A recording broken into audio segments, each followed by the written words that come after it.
And we have thunderstorm chances in our forecast. So let's take you through the day. We're looking at morning clouds and morning fog. We burn off the fog, partly sunny skies moving on throughout the day where dry temperatures are in the low 60s. Then we get a front that comes through here tonight, brings cooler weather for Metro Detroit and a chance for showers and storms. And then tomorrow we have another front that comes through. That's a stronger front. First it's a warm front, then it's a cold front, but ultimately what this will do is set up a strong to severe risk here for Metro Detroit. In fact, we have an enhanced risk of thunderstorms for Friday. We could see heavy rain, wind gusts up to 50 miles an hour, and the stronger storms would push severe criteria, and that would give us winds over 60 miles an hour, perhaps even a little bit of hail.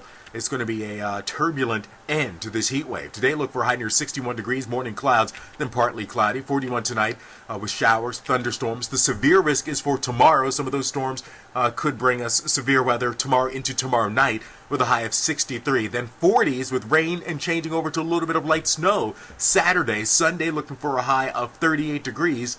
And then we're back in the 40s and 50s for next week.